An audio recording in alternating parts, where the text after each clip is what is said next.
কল্পনা করুন এমন একটি শহর যেখানে আপনি একটি বিল্ডিং এর 21 তলার উপর দাঁড়িয়ে আছেন, অথচ আপনার পাশ দিয়েই বয়ে যাচ্ছে 4 লেনের ব্যস্ত হাইওয়ে। আপনি হয়তো ভাবছেন আপনি মাটির উপরে আছেন, কিন্তু নিচে তাকালে দেখবেন আরো 20 তলা নিচে অন্য একটি রাস্তা। এই শহরটি কোনো সায়েন্স ফিকশন সিনেমার সেট নয়, এটি চীনের চংকিং।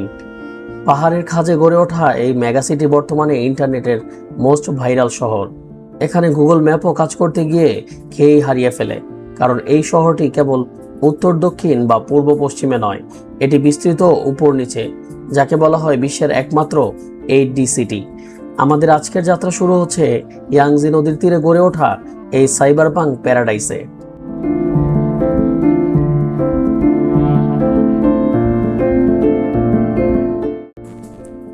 চংকিং এর সবচেয়ে বড় বৈশিষ্ট্য হলো এর ভৌগোলিক অবস্থান। ডাবাসান পাহাড় আর ইয়াংজি ও জিয়ালিন নদীর সংযোগস্থলে অবস্থিত এই শহরটি সমতল ভূমির তোয়াক্কা করেনি। এখানে স্থপতিরা প্রকৃতির সাথে যুদ্ধ না করে প্রকৃতির বাঁকে বাঁকেই গড়ে তুলেছেন আকাশচুম্বী অট্টালিকা। আপনি যখন এই শহরের রাস্তায় হাঁটবেন, তখন আপনার মনে হবে আপনি কোনো এক বিশাল 3D ভিডিও গেমের ভিতরে ঢুকে পড়েছেন। কোথাও হয়তো দেখবেন একটি মেট্রো ট্রেন আস্তে একটি বহুতল ভবনের ভিতর চলে যাচ্ছে, যা লিজওয়ে স্টেশন নামে পরিচিত।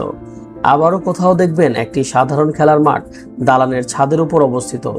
এই অদ্ভুত স্থাপত্যশৈলী চংকিংয়ে বিশ্বের অন্যান্য শহর থেকে আলাদা করেছে।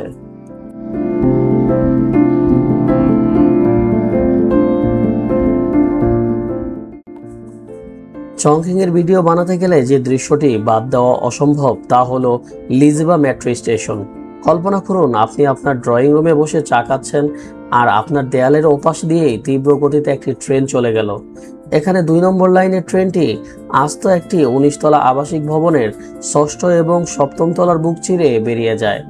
অবাক করার বিষয় হলো ট্রেনের শব্দে বাসিন্দাদের কোনো সমস্যা হয় না, কারণ এটি বিশেষভাবে ডিজাইন করা শব্দ নিরোধক প্রযুক্তিতে তৈরি। এটি কেবল একটি যাতায়াতের মাধ্যম নয়, এটি মানুষের বুদ্ধিমত্তা আর স্থাপত্যের এক অনন্য মেলবন্ধন, যা দেখার জন্য প্রতিদিন হাজার হাজার পর্যটক ভিড় জমান।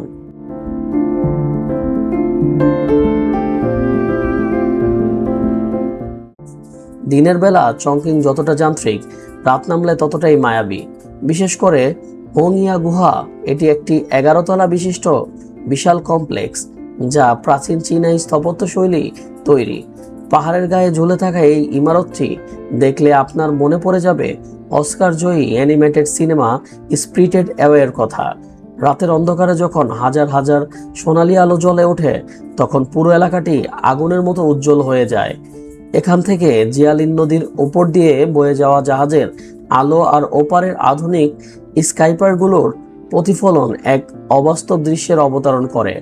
পর্যটকদের জন্য এটি কেবল একটি দর্শনীয় স্থান নয়, বরং একটি টাইম মেশিনের মতো, যা আপনাকে আধুনিক চীন থেকে এক নিমিষে প্রাচীন চীনে নিয়ে যাবে।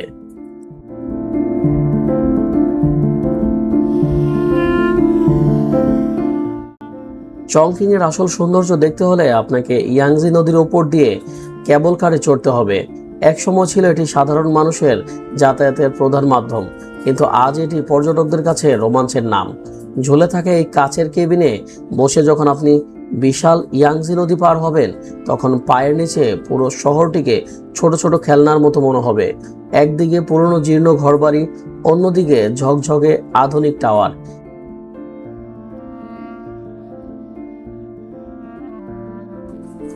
এই কন্ট্রাস্ট বা বৈপরীত্যই চংকিং এর প্রাণ। নদীর দুই পারের মানুষের জীবনযাত্রা এবং বিশাল বিশাল জাহাজগুলোর আনাগোনা আপনাকে মনে করিয়ে দিবে যে এই শহরটি চীনের অর্থনীতির অন্যতম পাওয়ার হাউস। শহর দেখাতে হলো, কিন্তু পেটের পুষ্টি না হলে কি আর ভ্রমণ সার্থক হয়? চংকিং মানেই হলো হটপট। যদি আপনি ঝাল খেতে ভালোবাসেন, তবে এই শহরটি আপনার জন্য জান্নাত। এখানকার হটপট কেবল খাবার নয়, এটি একটি সংস্কৃতি। টেবিলের মাঝখানে একটি বড় গামলায় ফুটন্ত লাল টকটকে ঝাল স্যুপ, আর তার চারপাশে সাজানো হরেক রকমের কাঁচা সবজি ও মাংস। বন্ধুদের সাথে আড্ডা দিতে দিতে সেই ঝাল আর মশলাদার খাবার খাওয়ার অভিজ্ঞতা ভোলার মতো নয়।